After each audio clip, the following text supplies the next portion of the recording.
Bueno, muchas gracias, Sonia, por aceptar estar en esta plática. Que me encanta el título que le pusiste, ¿qué puede hacer el artista frente a la falsificación del arte?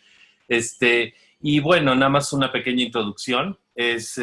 Sonia, llevas 17 años trabajando, haciendo reportajes en el periódico El Universal y te diste cuenta que llevas 15 años siguiendo mi propuesta como artista, que eso me encanta. Y creo que hemos crecido juntos de alguna forma. Yo como artista, tú siempre haciendo reportajes de exposiciones que he hecho en estos últimos 15 años de mi carrera y demás. Y nada más para poner un poquito brevemente en contexto, esta plática se da en paralelo al marco de la exposición Gabriel de la Mora, originalmente falso, que inauguró el 4 de febrero de 2020.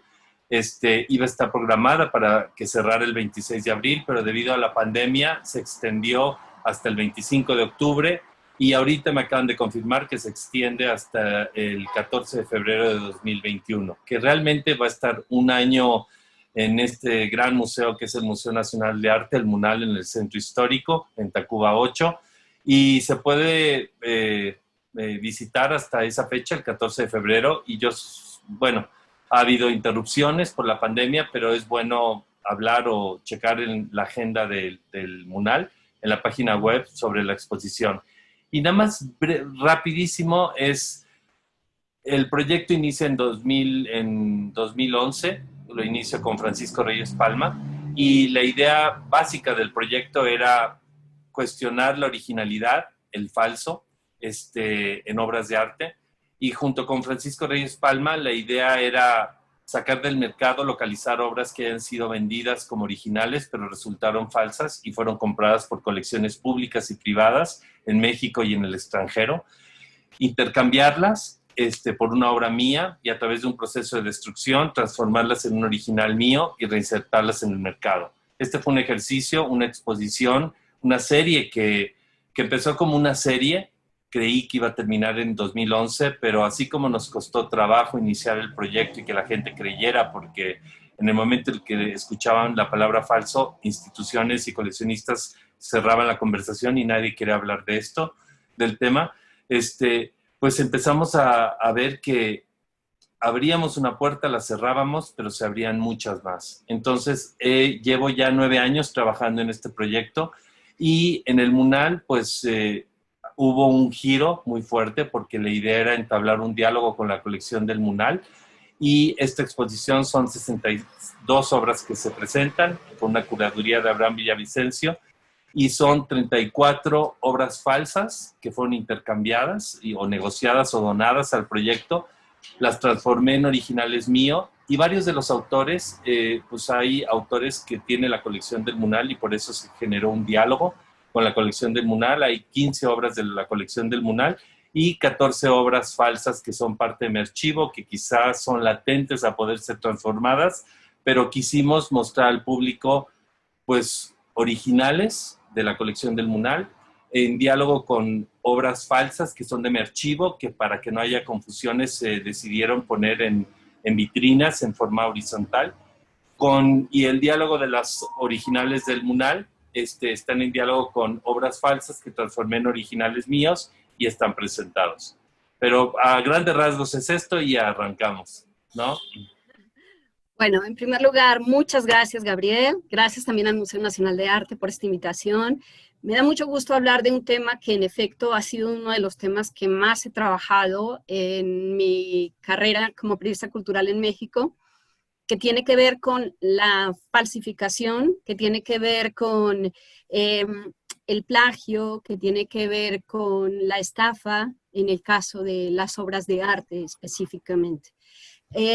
Siento que cuando yo trabajé esto, comencé a trabajar más a fondo ese tema, yo me encontré que tú habías realizado con tu exposición un trabajo de investigación que es muy importante y considero que es de los más importantes que se ha hecho en los últimos años respecto a la falsificación de obras de arte. Yo creo que estamos ante el tema de la falsificación como uno de los temas que resulta más fascinantes en la historia del arte, que tiene muchos antecedentes, que tiene personajes fantásticos, emblemáticos, pero que ante todo es un robo. es una estafa. Por más que en efecto haya artistas que se sientan orgullosos de que sean falsificados, por más que haya historias así emblemáticas que el cine ha convertido en grandes films, por ejemplo, bueno, ahora no recuerdo algunos, pero sí los hay, este, grandes películas que nos han mostrado como toda esa historia, por más que las haya, pues, siento que es un plagio, siento que es un robo, siento que rompe con la cadena de respeto, siento que tiene que ver con la falta de profesionalización y hay muchos problemas que derivan de la falsificación de obras de arte. Yo encuentro que la falsificación es un tema además muy resbaloso, es un tema que implica que quien se mete en él se va a tropezar fácilmente con muchos problemas. Y esos problemas tienen que ver con que exista o no el tema de la falsificación en nuestras legislaciones, cosa que no existe. Tiene que ver también con que hay un temor, y lo mencionaste al inicio en tu introducción, Gabriel, y es el temor que es muy claro en instituciones coleccionistas de que si se va a hablar de falsificación, eso va a depreciar a un artista, eso va a depreciar una colección, va a depreciar a un museo. Y yo en cambio pienso que uno de los mejores procedimientos o instrumentos con que se cuenta para luchar contra el plagio, la falsificación, la copia que comercia, porque ese es el problema, la copia que intenta vender, para luchar, uno de los mejores instrumentos es precisamente el compartir la información, tener una información sistemática de que existe y eso contribuye a que haya acciones de grupos, a que haya información del artista y a que haya más profesionalización, ¿no?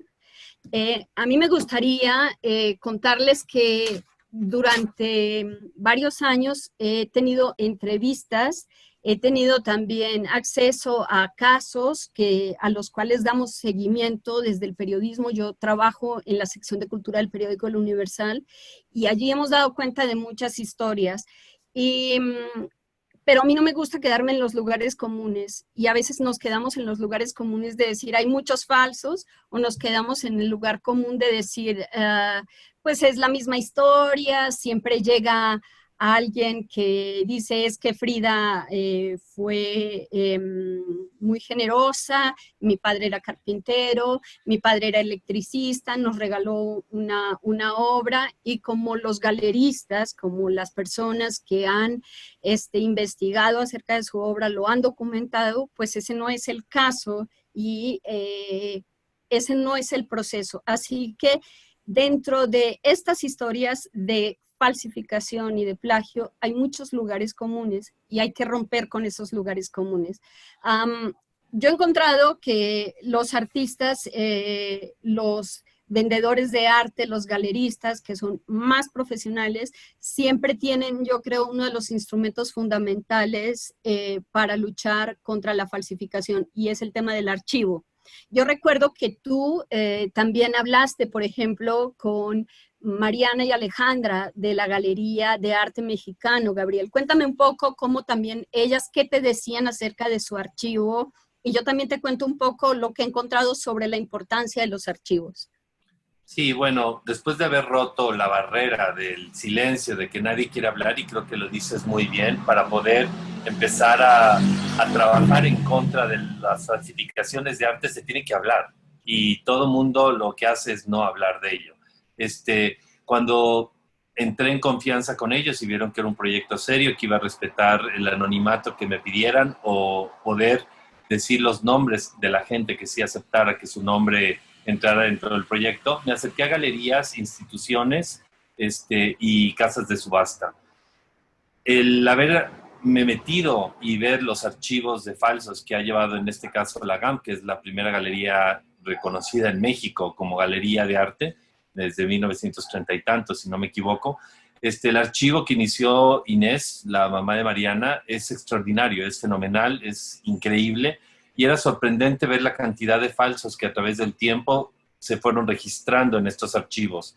Ve las fotografías de Leonora Carrington autentificando que esa obra es falsa, poniendo comentarios de enojo, de molestia, de furia. Hay una foto en particular que está en la exposición que dice a horrible fake, esa obra no es mía, falso. Las casas subastadoras, hay una de las piezas más importantes que es ahora parte de la colección del MUAC, que son parte de esta obra de un archivo de una casa subastadora donde en 10 años llegaron 1,585 obras de 117 artistas. El número 1 fueron 248 piezas de Diego Rivera, que es el que encabeza la lista, y esa información sirvió para hacer una obra de arte.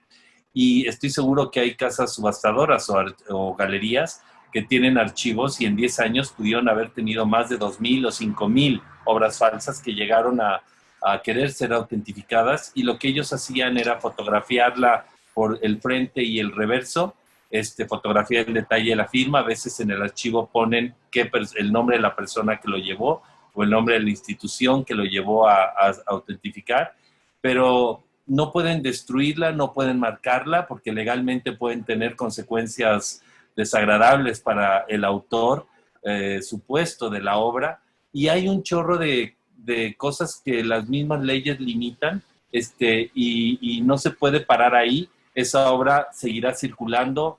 A veces dicen que llegaba la misma obra en un periodo de 5 o 10 años, 5 o 10 veces la misma pieza por diferentes personas, y que habían pagado una cantidad pequeña o fuerte de dinero, pero todos pedían esta opinión después de haber pagado. Ahí a mí me gustaría añadir que cuando yo entrevisté a Mariana Pérez Amor, una de las frases que me dijo es: hay cuadros de Diego Rivera que tienen más de 60 años de falsos, y el problema de los falsos es que no se destruyen. Esa misma frase se la oigo a Andrés Bleisten, respecto a, él es un gran coleccionista de arte. Es el caso de obras, por ejemplo, de Dr. Atl y de María Izquierdo. Y lo que él me decía en una de las entrevistas tenía que ver con la necesidad de tener siempre un archivo. Cada archivo, cada falso que le llegaba, cada intento de falsificar, de venderle un falso, perdón, siempre lo fotografiaba, siempre lo guardaba, y en efecto decía, bueno, meses después, años después, volvía a llegar ese falso, y entre ellos circula la información de falsos que están circulando. También yo tuve una entrevista con las galeristas de la Galería Juan Martín, Graciela López Toledo y Malu Bloch.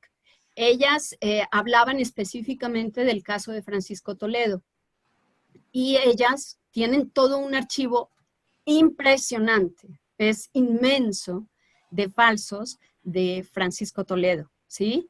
Y cómo luchar contra eso. Un primer instrumento, en efecto, es la formación de un archivo, ¿sí?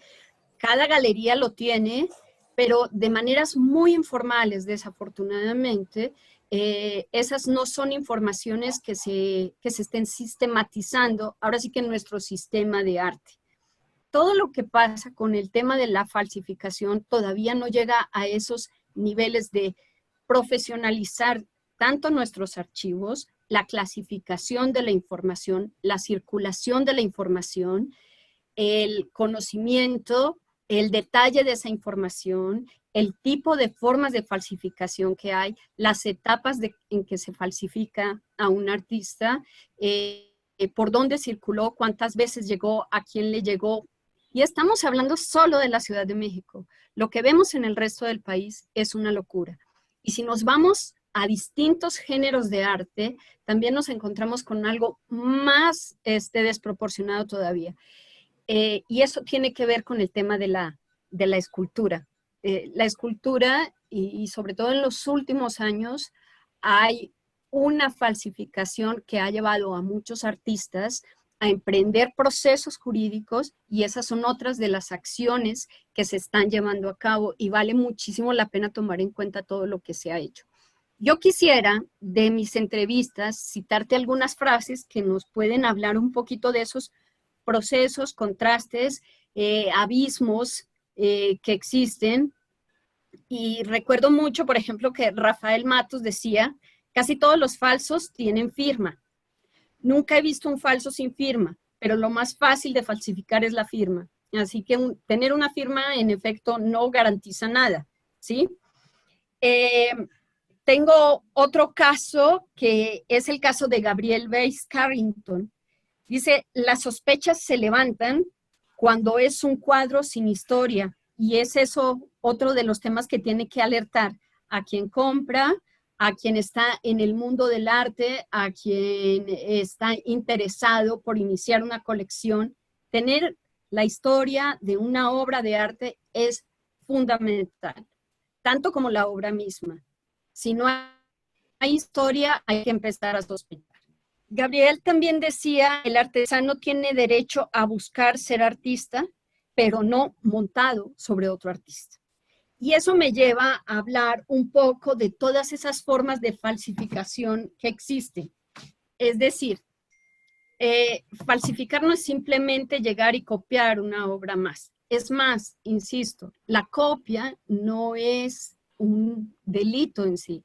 Lo que es un delito como tal es comerciar, el intento de fraude con una pieza que es de otro y que quiero robar el uso, el nombre, la firma, la pieza en sí como tal. Yo elaboré una clasificación a partir de reportajes, entrevistas, a partir de casos que se han presentado, a partir de publicaciones que ha habido en los últimos años, y a partir entonces de una obra que es un original, y tú has reflexionado también muy bien alrededor del concepto del original, que es muy importante en este tema y que lleva muchísimas reflexiones que no son solo artísticas, sino que tienen que ver con el concepto de la originalidad en la historia del arte y la estética, ¿no? Pero bien, partimos de una pieza original y luego podemos tener una serie de derivaciones. Aquella que es evidentemente falsa, esté firmada o no.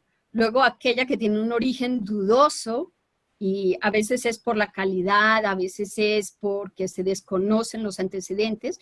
Luego las piezas que se llaman derivaciones. Es muy común que haya piezas que están inspiradas en alguien y que tengan esos elementos. Luego tenemos una pieza que en efecto toma elementos de las obras del artista. Digamos, un artista es conocido por el uso de ciertas figuras, ciertas geometrías, ciertas características, y entonces se apropian de ella y la hacen. Y tenemos también los atribuidos que no tienen firma, tenemos los que son razonablemente auténticos, tenemos los que son atribuciones erróneas, tenemos lo que se llama la escuela de cierta artista y que vienen otros a estar imitando ese estilo.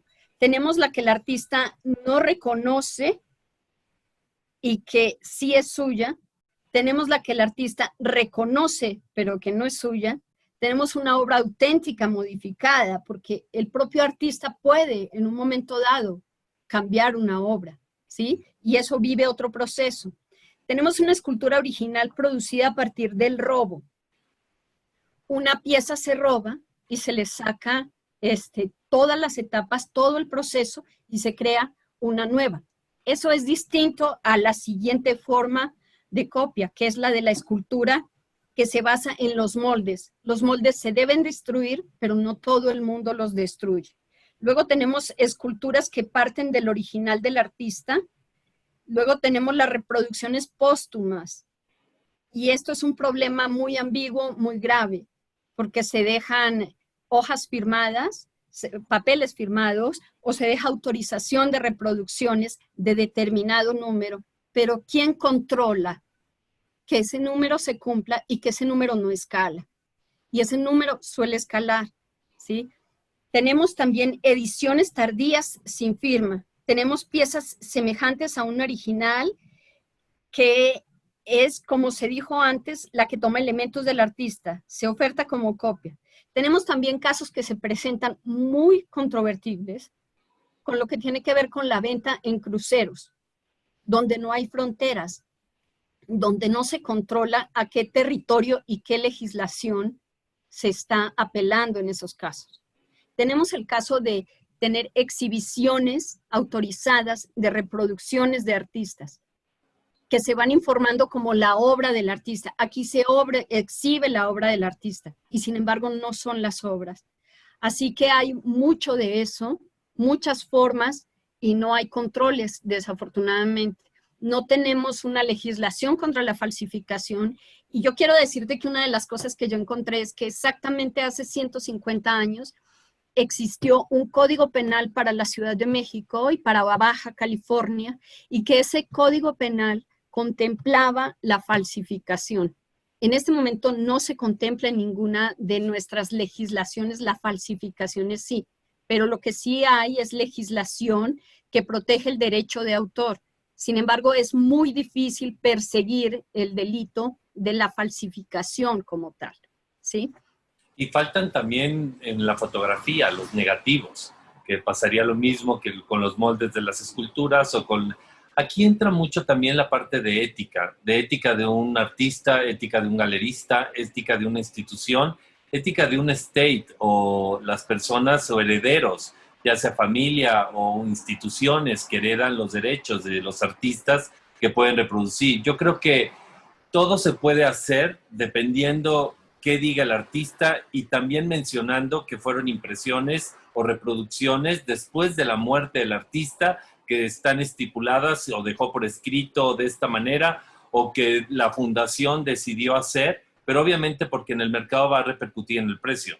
No va a ser lo mismo algo que haya hecho el artista autorizado en vida o que hubiera o que fue hecho después de la muerte del autor. Entran muchas cosas que creo que entran en la parte de ética. Aquí decías lo de la firma.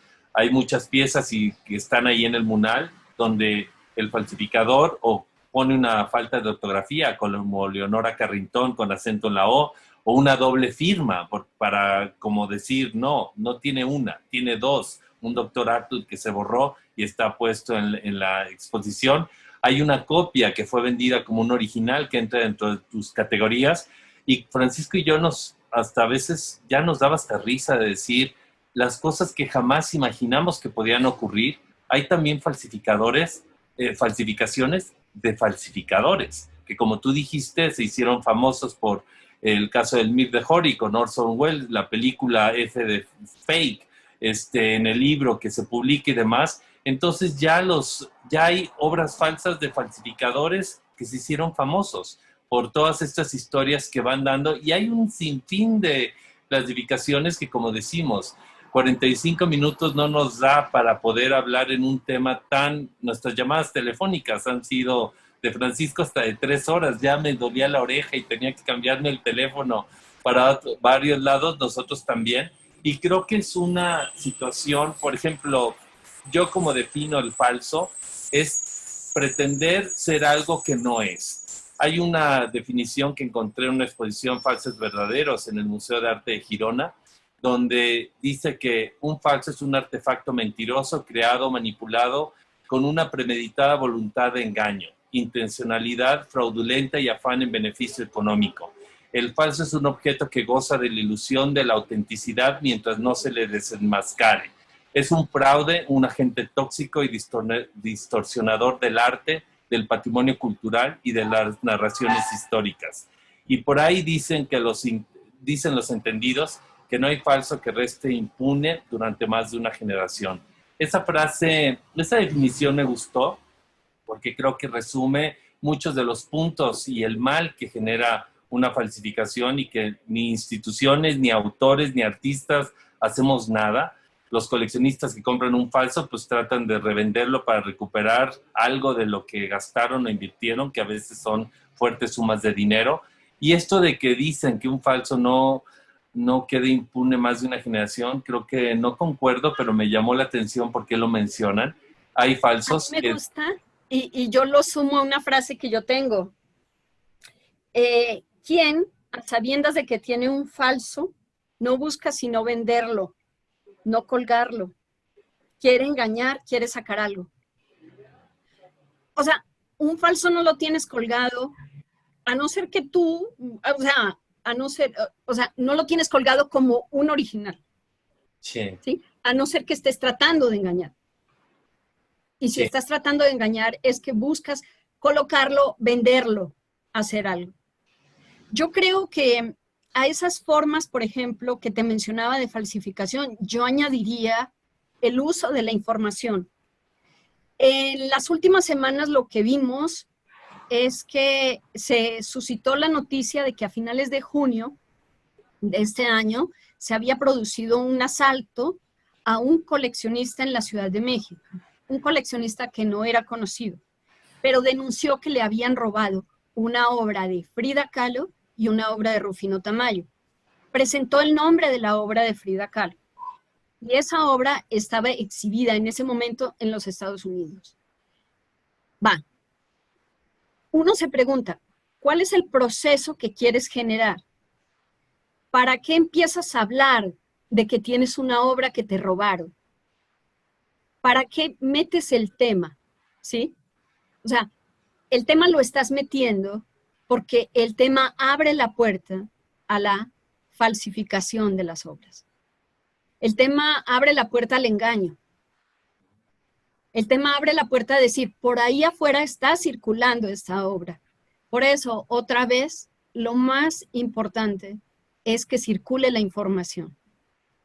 Recuerdo cuando hace años el Museo Frida Kahlo y Bellas Artes mismo, varios galeristas y muchos agentes del arte, curadores, emprendieron pues una acción conjunta cuando empezó a circular un material atribuido a Frida que se pretendía comerciar, que venía de San Miguel de Allende y que se cuestionó su origen.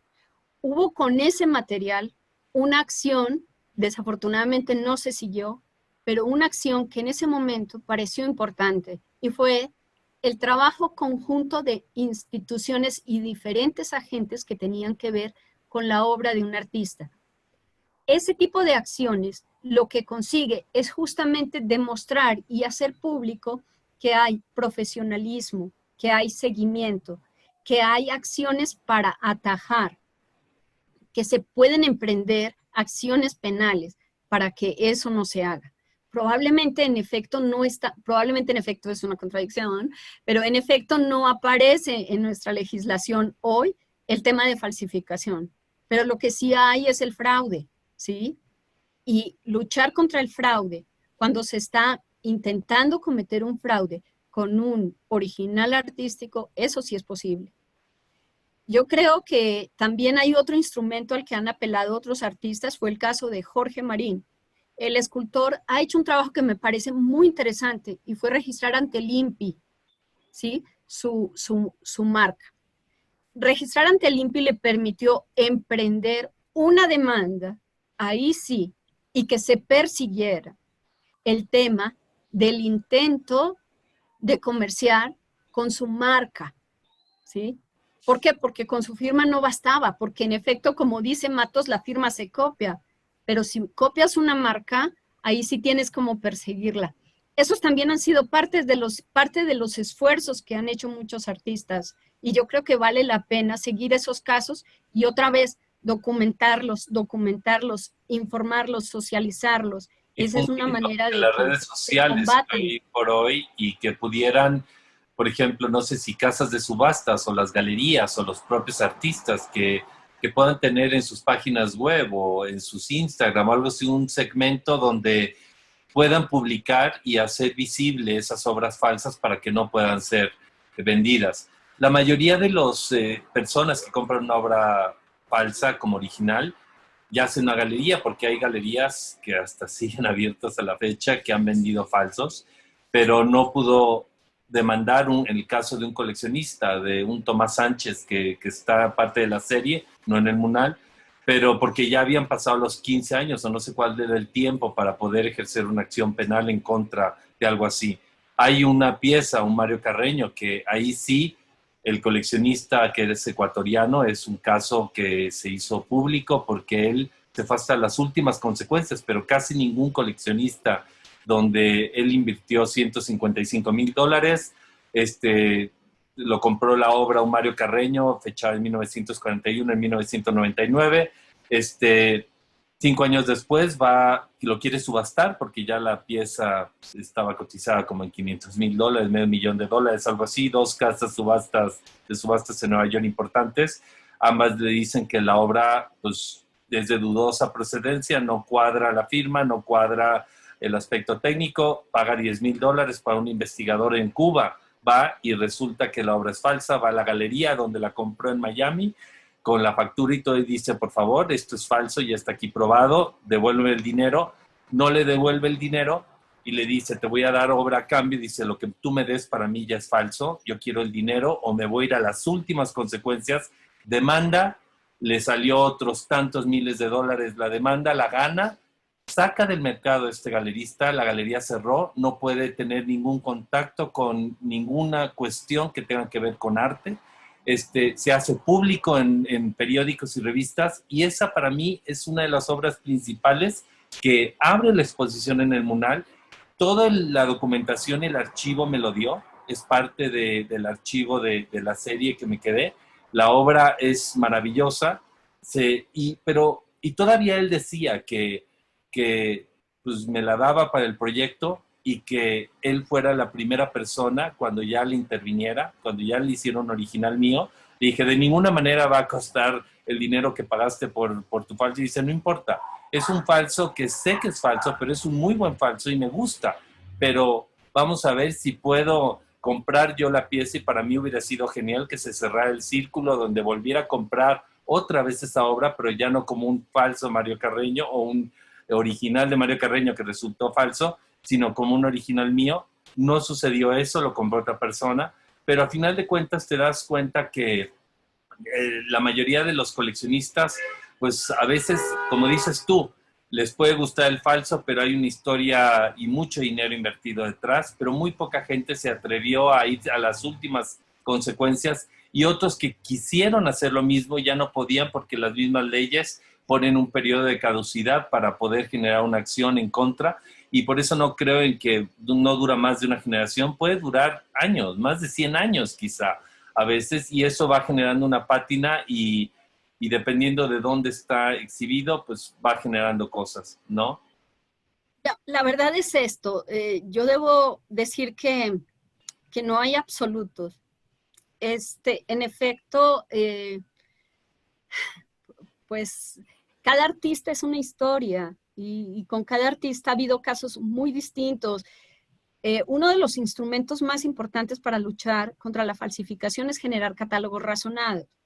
Los catálogos razonados se elaboran durante generaciones. El de Rembrandt inició a finales de los años 60 y aún continúan investigándose, aportando, creciendo. Es decir, con cada artista van surgiendo nuevos elementos, y la ciencia cada vez nos da nuevos elementos, así que los absolutos se ponen en cuestión muy a menudo ante el tema de la falsificación de las obras de arte.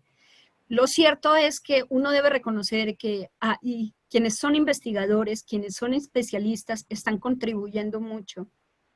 Yo creo que en el país hay coleccionistas, galeristas, que contribuyen, que investigan, que profesionalizan, que cuidan sus archivos, que con esmero están teniendo esos archivos conservados para que ellos sean una fuente de información, documentación, para que se prevenga que el problema crezca más.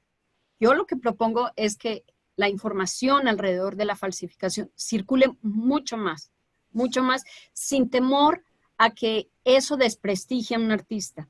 Más bien es el proceso contrario el que se podría generar.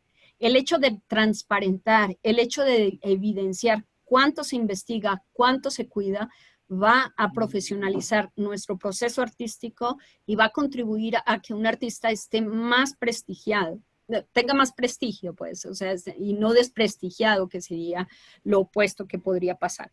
Y recuerdo que hablábamos de una película hace rato, y era la de Audrey Hepburn, es Cómo robar un millón, una película de 1966, así que en efecto sí hay muchísimas historias que se han seguido, que son fascinantes, pero el tema tiene también historias pues muy desafortunadas en nuestros países, yo creo. Y también quería decirte que hay un manejo que a menudo no es el ideal en muchos casos. Un artista también tiene que ser muy responsable de lo que hace, dice, eh, en cuanto al tema de la falsificación. Y yo sí creo y defiendo el tema de que circule la información. Hace aproximadamente un lustro, Fernando Botero decía, es mejor no hablar de eso desconcierta en todo el mundo, eso no tiene cura, es una situación que no tiene solución, mejor que la gente disfrute sus cuadros, mejor no asustarlos demasiado, pero sí hay muchos falsos, es una pandemia de falsos, decía entonces, sí es un problema, yo creo que hay que reconocer también artistas que han emprendido acciones que son muy interesantes y de las cuales hay que aprender. Quisiera hablarte de algunas de esas acciones. Yo insisto que la más importante de todas es que los agentes del arte tengan archivos. Yo creo que es lo más valioso. Y la Galería de Arte Mexicano defiende su archivo como su gran patrimonio y eso me parece valiosísimo y hay que aprender del modelo que ellos tienen. El archivo es fundamental, pero también es fundamental que el archivo lo tenga un artista, que lo tenga una casa de subastas, que lo tenga también todo tipo de galería. Cada galería, de las más contemporáneas hasta las más antiguas, lo deben tener. Siempre funciona. Hay acciones que se han emprendido en los últimos años, como el uso de chips en las esculturas y en las obras. Se ha emprendido también el uso de la huella digital. Se utiliza también, incluso se ha llegado a utilizar el ADN, ¿sí? Desde hace muchos años ya está muy claro para los artistas que no deben regalar, que no deben vender directamente, ¿sí? Creo que el subastador debe investigar mucho más. Todo se tiene que investigar y se tiene que investigar con el artista si está vivo, con los herederos, con las propias galerías por donde ha pasado y tratar de rastrear esa historia a ver si existe y sospechar de que no exista una historia. Es necesario tipificar el plagio. Ha habido iniciativas para que esto avance, no han prosperado desafortunadamente. Yo creo que cada vez es más necesario que haya protocolos de manejo de obra y también averiguar qué pasa en el caso de la circulación de reproducciones, porque eso nunca es claro, nunca es transparente y también conduce a un mercado que no tiene reglas normadas por nadie. Sí, aquí, bueno, me da coraje el tiempo. Creo que da para 2, 3, 6, 10 sesiones o 10 pláticas contigo. Me encanta la seriedad, como llevas tu trabajo periodístico a través de investigaciones. También hay amigos que son maestros que dicen que los alumnos de arte se alejan o no llevan el método de investigar y demás. Y de alguna forma hay, hay como muchas trabas, como dices, legales. Concuerdo completamente contigo que la información, difundir la información es importante. El hablar del tema es muy, muy importante porque preguntando con amigos y con colegas, les decía, oye, ¿qué pasa si llega a tus manos una obra falsa pretendiendo ser de tu autoría, tuya? La mayoría me respondieron que no saben, nunca se lo han preguntado y no sabrían qué dirían. Otros sonreían y muchos fueron sinceros y me dijeron, a mí me daría gusto, me sorprendería que alguien falsificara una obra mía. Quiere decir que quizá es importante. Cuando presenté en el 2011 la serie de las plaquitas, había colegas y artistas que se molestaban y decían que cómo era posible que si su obra no era importante para no ser falsificada o que no, el mercado no fuera tan grande, y eso era terrorífico. Y a mí, ya que nos vamos acercando al final, a mí me gustaría que concluyéramos Y para concluir, yo creo que sería rico conocer tú personalmente, pues, qué acciones has definido, qué acciones llevas a cabo, porque también, y ese es otro tema, lo que pasa con el arte contemporáneo. Entonces, cuéntanos un poquito qué acciones tienes tú, qué has emprendido y qué crees que vas a hacer con el manejo de tu obra para evitar este delito. Como conclusión, y gracias por preguntarlo, ¿qué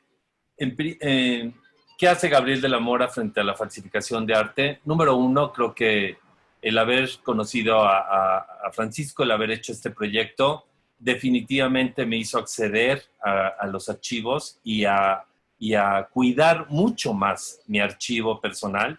No hay obra que no haya hecho yo, que no esté documentado el proceso, pero además que esté archivada.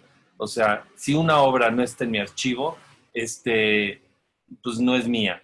Me llevó a que es importante dar certificados. Antes las galerías daban los certificados de autenticidad sin mi firma, y yo sí hablé con las galerías y les dije, no puedes dar un certificado de autenticidad tú como galerista, será de venta, pero tiene que venir mi firma, porque es fuerte decir que la única persona que puede autentificar al 100% una obra de arte es el autor, el artista en este caso. Todo lo que digan los expertos, si el autor está muerto, se va a quedar como una opinión. Y ya es más complejo hablar, hay estudios, se puede llegar a una casi certeza absoluta a través de ciertos estudios y ciertas publicaciones y material de investigación que se puede dar, pero el haber leído y descubierto que la única persona que puede autentificar es el autor, entonces tenía que las firmas, como dices, pueden ser falsificables. Yo soy zurdo, disléxico, mi firma es al revés, es mucho más compleja, pero se puede falsificar. Entonces empecé a raíz del proyecto originalmente falso a poner mi huella digital, que ahí sí no puede ser falsificable. Algún día sé que es muy complejo, es muy costoso. Me encantaría tener catálogos razonados, y para mí los catálogos razonados ojalá puedan ser hechos en vida del artista para que pueda controlar qué entra, qué no entra, qué faltó, y pueda hacerlo más completo, y ojalá pudieran ser por periodos de 10 o 25 años y no esperar a que se muera y que todo parte de mi archivo. A las galerías sí les pido que ya ellos llevan archivos, y mi pregunta, yo nunca me he enfrentado con un falso Gabriel de la Mora, eso no significa que eso pueda ocurrir. Y yo no quisiera empezar a pensar de esto hasta que algo ocurra. Me gustaría anticiparme, y espero que nunca haya, y que pueda poner los candados suficientes que estén en mis manos para poder evitar que alguien que quiera comprar una obra de Gabriel de la Mora haya sido engañado y haya un fraude. Me encantaría, creo que es un compromiso y es un deber, y parte de mi ética como artista es tratar de cuidar a instituciones y a coleccionistas que no compren falsificaciones mías. Yo cierro diciendo que creo que la profesionalización y la educación de todos los agentes de nuestros sistemas de arte son fundamentales para frenar este problema.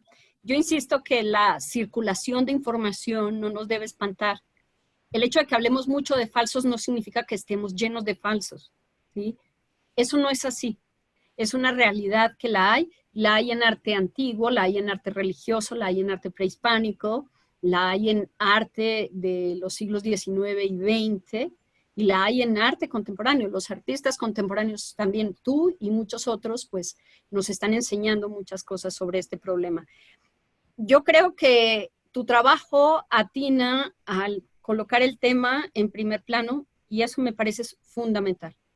Y yo insisto en que si la información circula a través de galerías, a través de escuelas de arte, porque parece que es un tema del que no se habla y del que hay que hablar desde las escuelas. Si la información circula también desde las casas de subasta, desde el compromiso de los propios artistas, desde las ferias de arte, donde paradójicamente haya mesas sobre falsificación, porque la gente habla de que hay obras falsas en las ferias de arte. Bueno, entonces hablemos de la falsificación. No hagamos de cuenta que es un problema que no existe, porque el problema sí existe.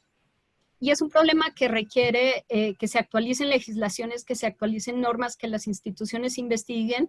Es un problema donde muchos agentes tienen compromiso, es un problema que pasa también porque la información se dé y se dé completa, que la información periodística cuente y siga lo que está pasando con esas obras, con esas denuncias tan asombrosas que hay, con esa aparición una vez allá, otra vez acá de las obras de Frida Kahlo, que es uno de los personajes pues que más se sigue, aunque su obra está muy clara, muy ubicada de dónde se encuentra, pero eso sigue pasando. Así que yo pienso que el tema pasa por la profesionalización, más allá de que en efecto la ciencia también da muchos instrumentos que son los que se tienen que aprovechar.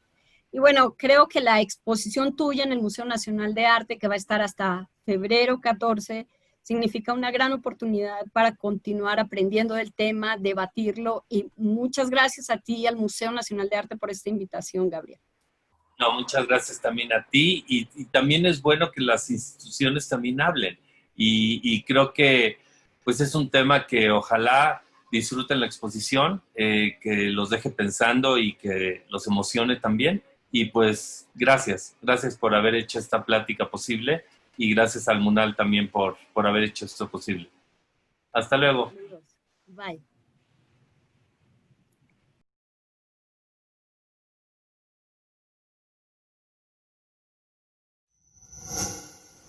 Gobierno de México.